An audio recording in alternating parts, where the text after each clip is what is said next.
Good morning, ladies and gentlemen, and welcome to the show. Glad to have you guys here. I'm going to tell you guys a story. And this is a dilly of a story. It's back during the years when I used to go fishing with a friend of mine. We used to go fishing every weekend, almost every weekend on Saturdays, And so we used to fish off the piers in around Daytona Beach, Ormond Beach, all the way down almost to Canaveral, Cape Canaveral. We would sometimes make longer, New Smyrna Beach, different beaches we used to go to, and we used to fish off of piers and bridges, and we caught a lot of fish, me and George. And anyway, one day I was in D-Land, and I went to the scrap metal place. And I had some little project I was doing, and I needed some aluminum pipes or something, and I was there, and they used to sell scrap metal by the pound. So I think back then it was 20 cents or 30 cents a pound, and they would sell you anything they had on the scrap pile for like 20 or 30 cents a pound. And I was there rummaging through these aluminum pipes, and I looked over at the other side of the big piles of scrap they had there, and they had this boat. It was a little 14-foot aluminum John boat, and it was all made out of aluminum, and the whole bottom of the boat had been ripped on a stump or something. Somebody had driven it really fast with a big, I don't know, maybe they had 50 or 100 horsepower on the thing, and they must have been going really fast, and they must have hit something on the bottom and busted some big holes in the bottom of the boat. Big, long, skinny holes were busted in the right down the center of the boat where it would leak really bad and everything, and they'd thrown it out for the price of the aluminum. So I eyed the boat. And I said, "The boat for sale too?" He said, "Yeah, sure. You can have the boat. Let me just weigh it up for you." So he weighed it up, and I think it was like $20 worth of aluminum in the boat. So I paid him like the $20. And I took my boat home. Now, back in those days, I used to drive this little Pinto. And you guys remember the Pinto?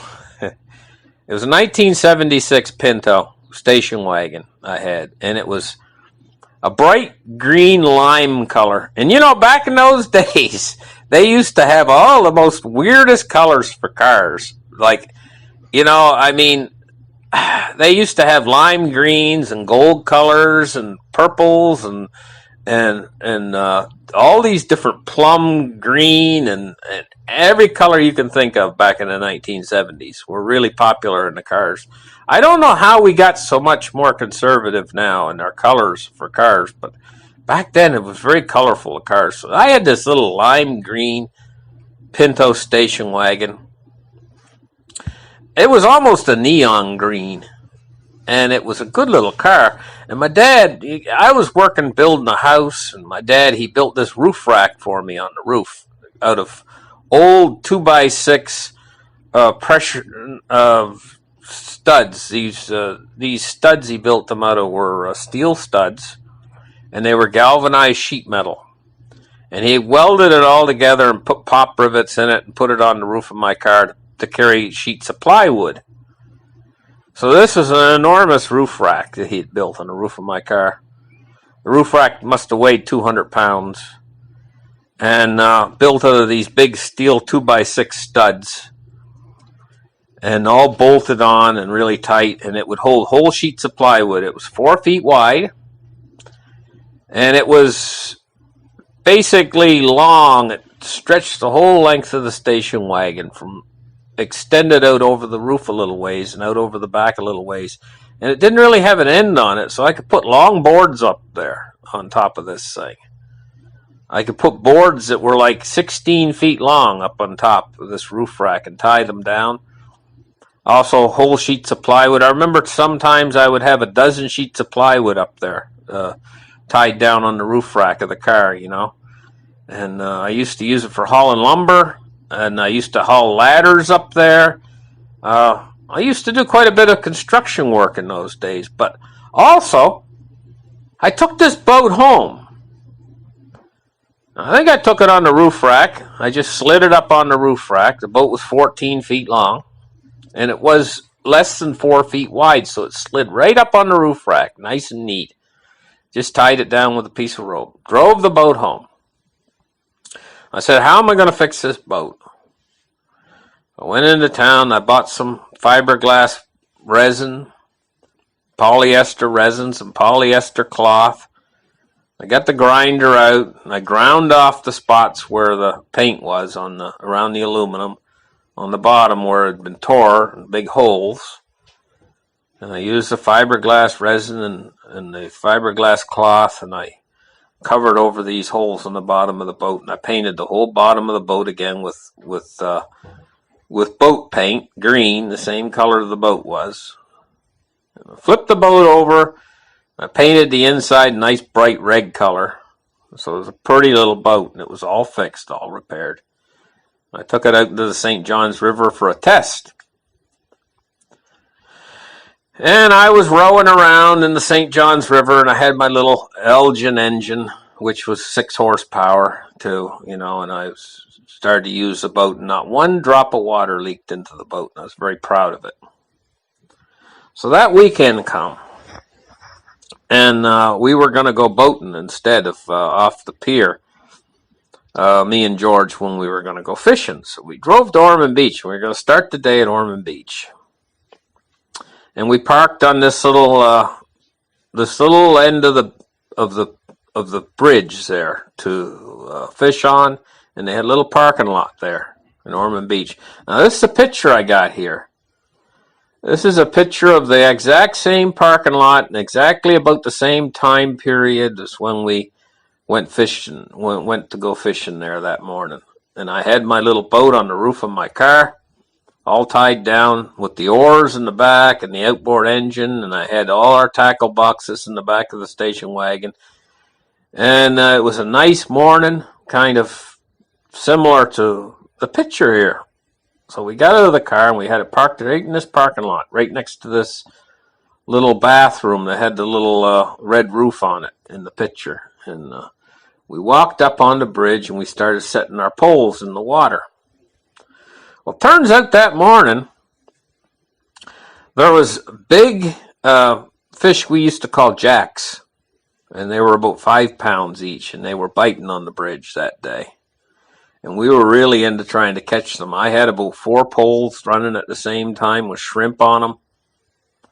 And George had about 3 or 4 poles set on the edge of the bridge. And we were keeping our eye on things. And I think I had bought some chicken or something to eat and had some soda pop and stuff. We had sitting on the cooler, and we had our lines all in the water. And we did catch a couple that morning, these nice big fish. And then we noticed that this black-looking storm was coming up the river. And it was, funny because this storm was so black-looking. And so me and George, we looked at one another. What is this? And we had our lines in the water. What's this storm coming? I mean, it was a black-looking thing. And it was coming up the river so fast. And these great big drops started to come down. Like they were like splosh, the drops, and they were cold. These big drops of water started to come down from the sky, So we didn't even have time to leave to take our poles down off the edge of the pier that were sitting up against the pier. We had to run for it, so we both ran for the car. And it was getting blacker and blacker as we ran for the car. So it's quite a little ways to run down off of this bridge and get to the car. It must have been about, I don't know, maybe almost a quarter mile. We no sooner hopped inside the car, the two of us, and shut the doors behind us. And this thing, I'm going to call it a thing, this enormous whirlwind came in off the water. It had been going up the intercoastal waterway, traveling up the waterway. It came in right over top of the parking lot, and it descended down on top of our car, this enormous whirlwind. It was a water spout. And it had tremendous amounts of water inside it when it first came over top of our car, and it was just drenching everything. But then it started to pick up wind speed, and you could hear it right on top of the car picking up wind speed. And it started to make this awful howling sound and this awful roar. And the roar sound was absolutely tremendous on top of the car. And I'll always remember, this all happened really fast, but I remember the antenna that was on the fender. There was a AM radio antenna that was on the fender that was made out of stainless steel, and it was bending that antenna sideways like it was going to, and the car started to shake back and forth, and it actually started to pick up. The car started to pick up on its springs.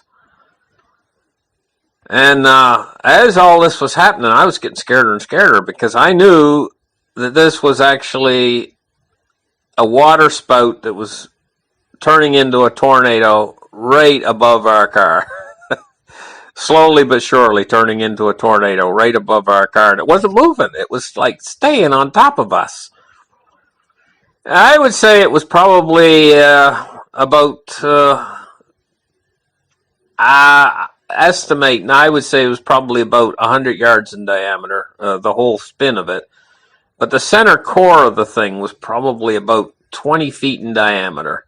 It had a center core like a donut. So I bent down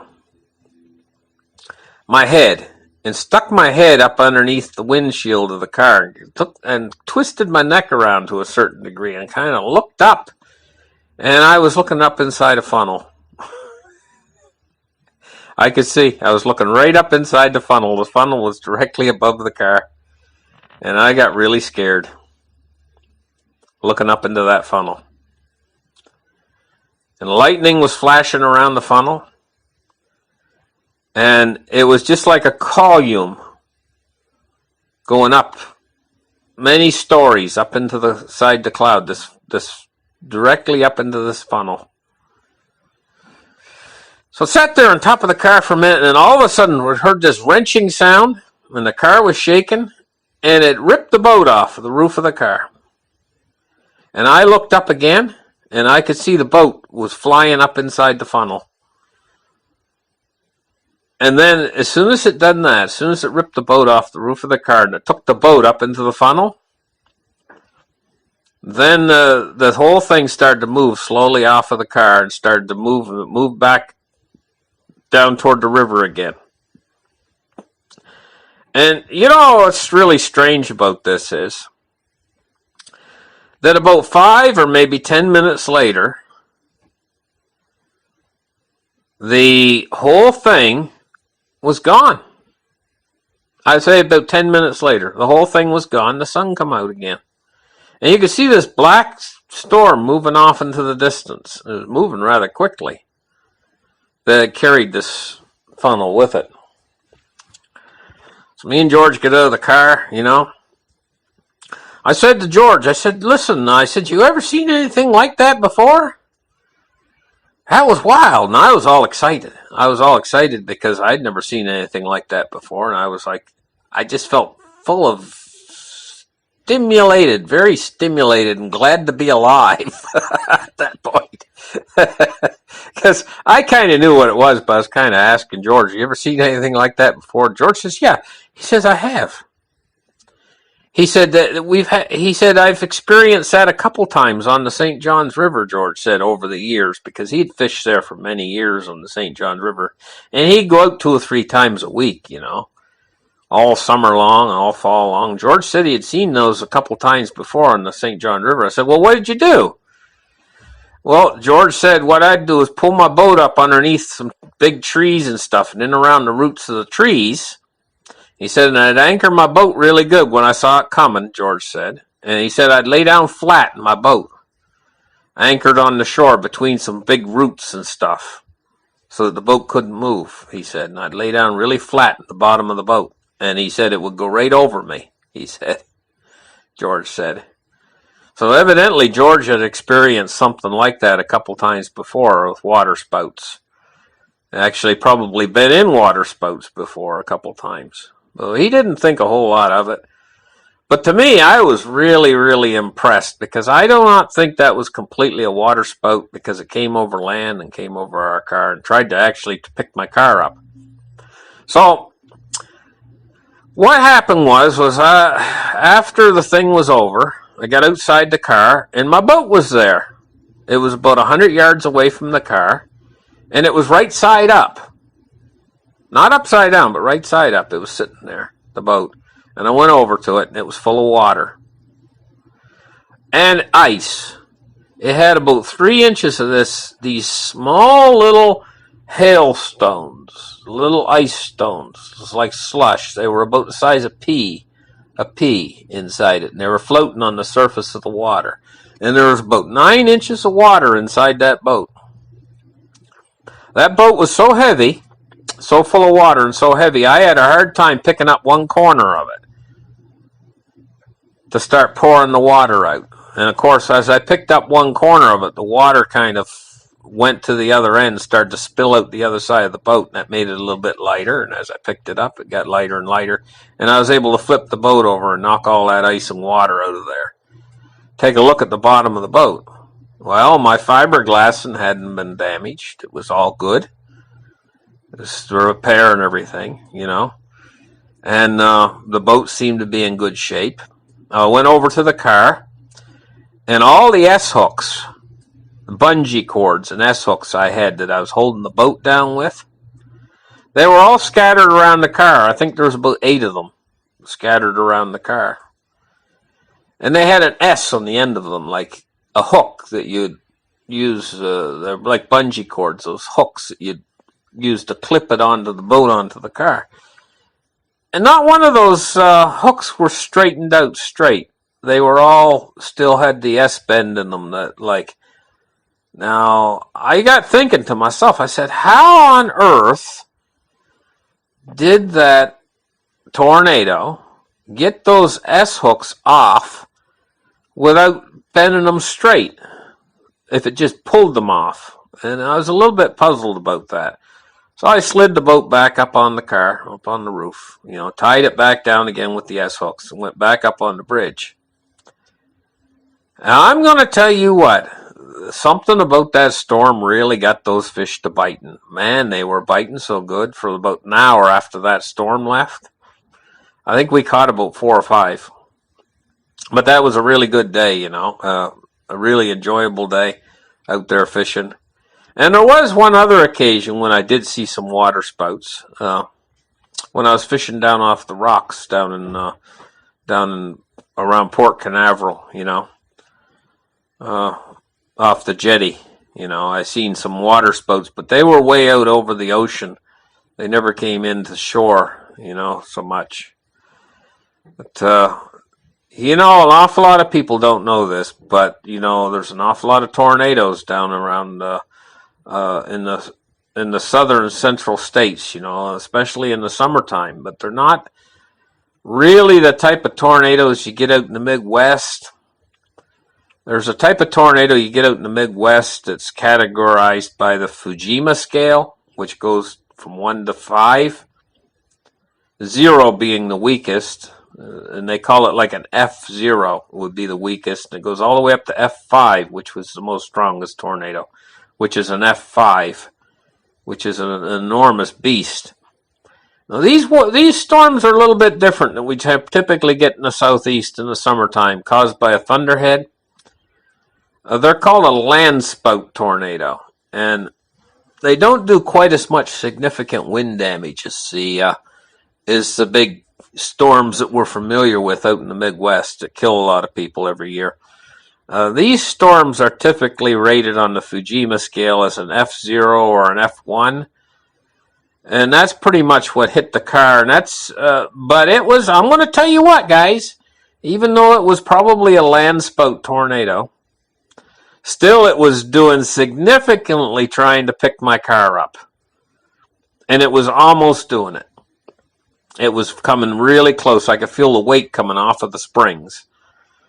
I would say that if the car had just been a few 100 pounds lighter, it probably would have picked it up and thrown it like it picked up the boat and threw the boat. But so there you go. There's my tornado story, or water spout / tornado story, and I was in years ago when I was younger. Thank you guys for listening. We'll catch you guys in the next show, and have a great afternoon. Bye bye.